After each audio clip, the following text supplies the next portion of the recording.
Hello, good morning, everyone, and thank you all to show up this early for our Monday BioPharma and Pharma Breakfast Workshop. Just a quick thing is I will be moderating this session and introducing the speakers and moderate the Q&A session. So we'll do this way is each speaker will present, and after their presentation, you can have a chance to come up to the microphone to ask 1 or 2 questions. Then we'll move on to the next speaker. With that, it was my pleasure to introduce our first speaker, Dr. Jessie Ochoa, and principal scientist at Genentech. Let me move to the slide. And Jessie earned her PhD from the University of California, Santa Cruz, where she focused on the structure elucidation of complex marine natural products. She then joined Brightseed Bio as its founding scientist, helping to integrate untargeted metabolomics with machine learning-driven discovery. For the past 5 years, she has been a member of Genentech's structure elucidation group, applying advanced mass spectrometry technologies to pharmaceutical research. Jessie, thank you for joining us today, and the stage is yours.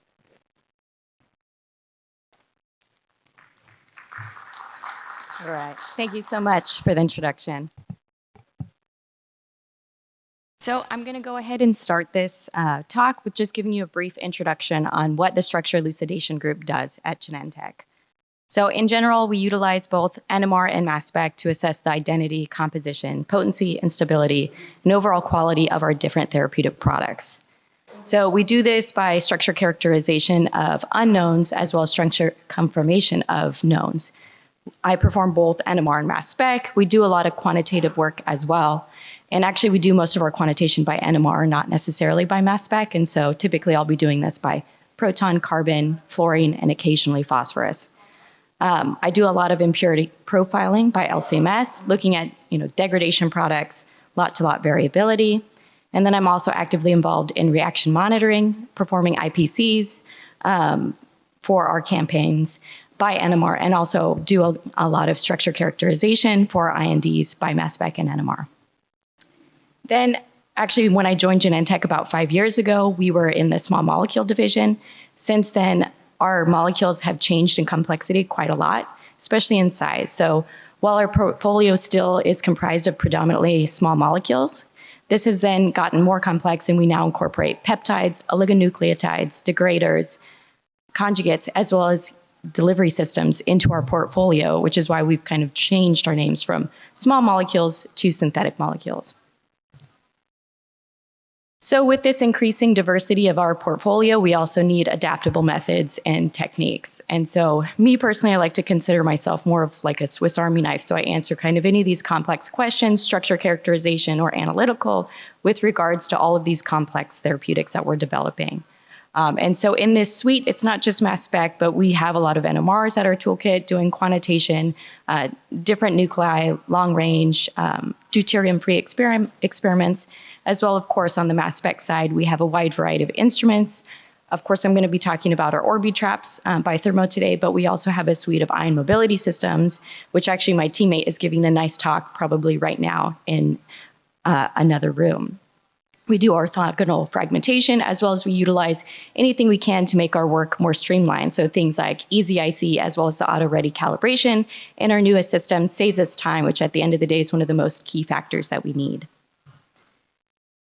So one of the most common requests that I get at the Structure Elucidation Group is, what is this peak? And so high-res mass, as well as MS2 fragmentation, is the first tool when answering this question. And so typically, a process chemist will come up to me and they'll say, hey, I'm working on this reaction scheme.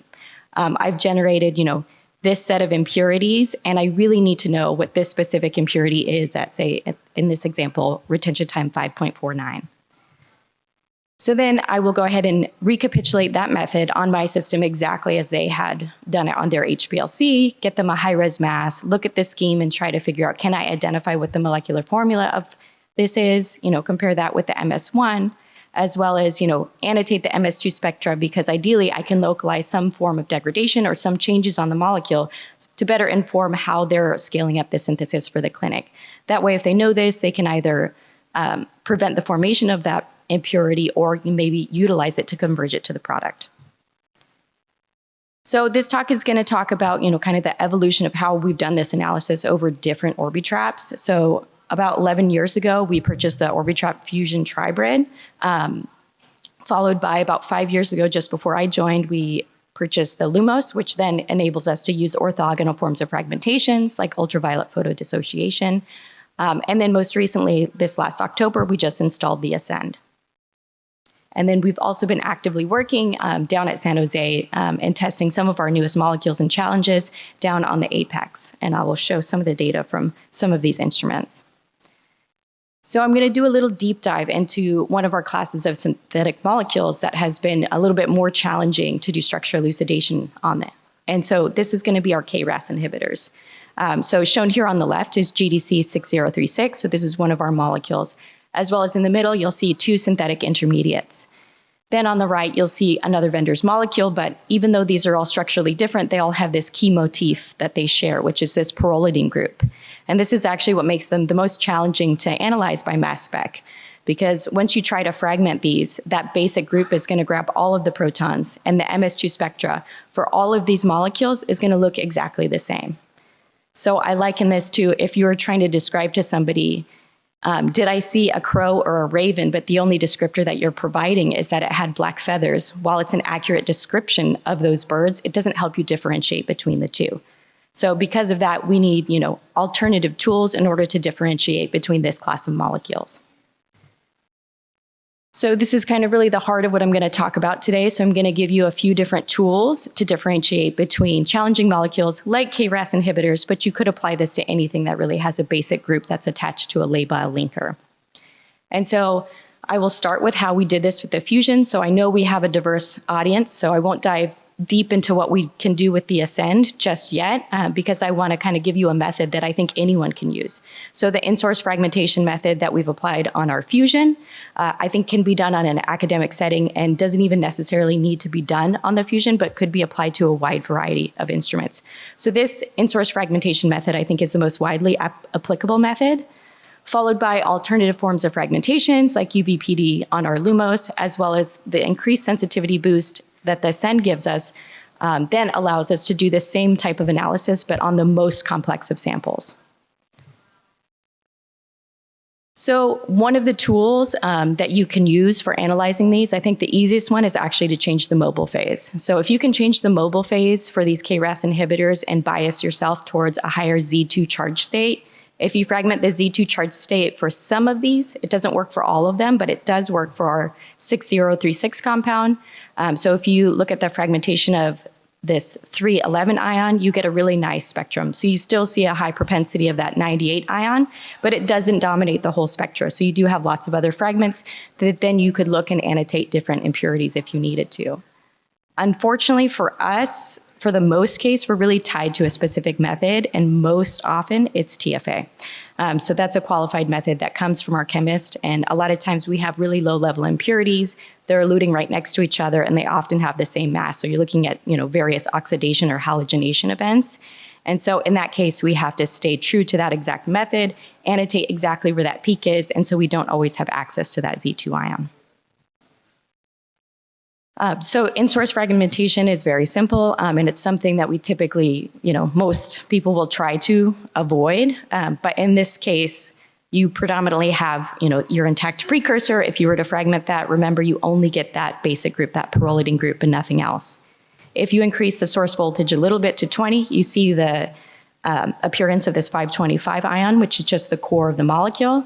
And then if you increase that fragmentation a little bit more, you even get a pseudo MS2 spectrum, as well as enough of this 525 ion that you could do further experiments on.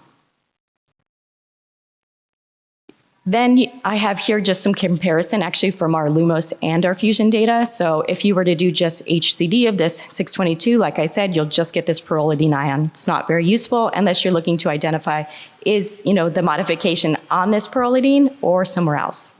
Then with the purchase of our Lumos, we can do ultraviolet photodissociation. One of the challenges with this mode of fragmentation, though, is it's not as efficient as some of the other forms of fragmentation. So while you do get quick access to other parts of the molecule without having to do any special optimization, the ion intensity of these is quite low, and so you don't have much to do further experiments on.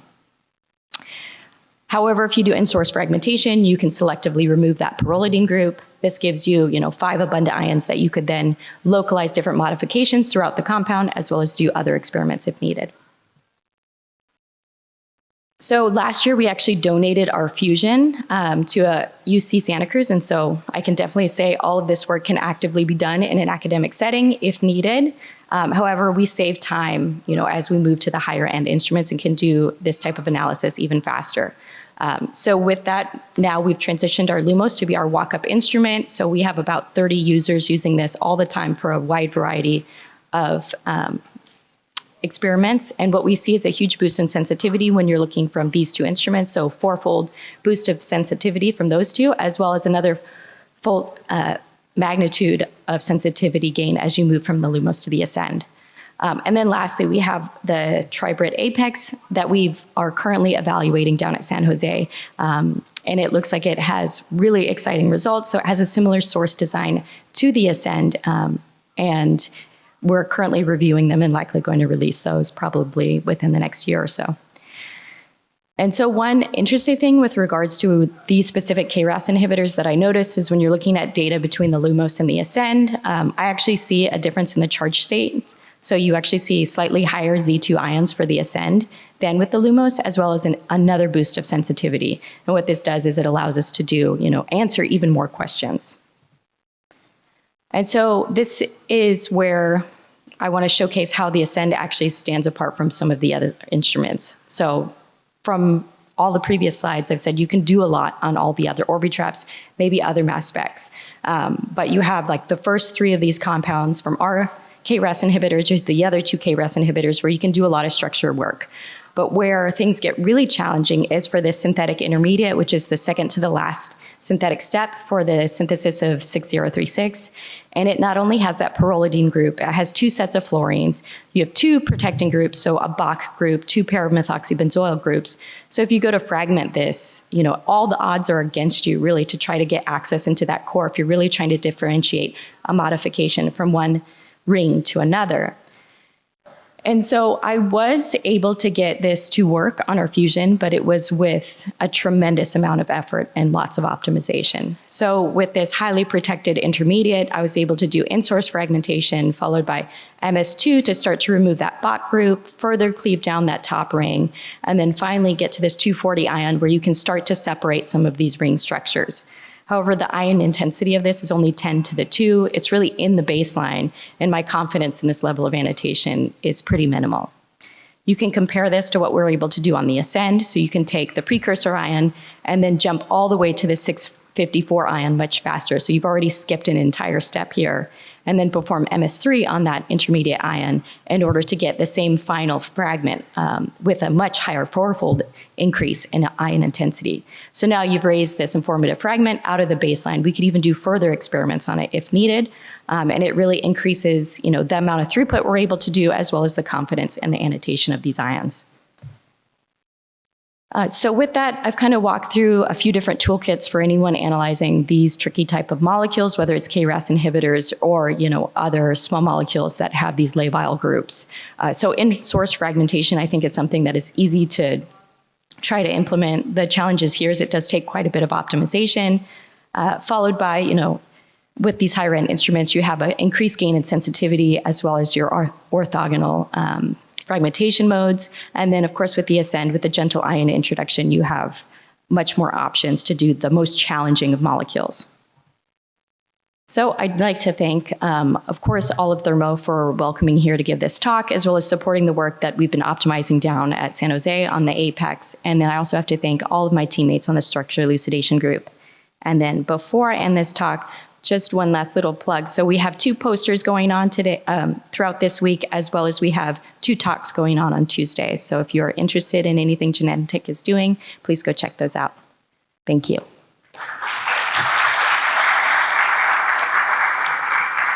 Enhancing charge agents so that you got the TFA separation with your approved method, and what it would take from your end and then the vendor end if they don't have what you need to do those sorts of in high throughput to give you the enhanced charge. Yeah, that's a great question. It's something that I've thought about. I mean, in theory, you could just put a makeup pump there in a tea, and it shouldn't take that much. And so I wonder, and I haven't actually tried it, but it's something I think about, but the barrier has been a little bit higher to get me to do it. But you could, just put a makeup pump, have a tea, and if you reduce the amount of TFA, we have enough ions in most cases that I think that would be a great accompaniment for these exact ones. Yeah. Thank you.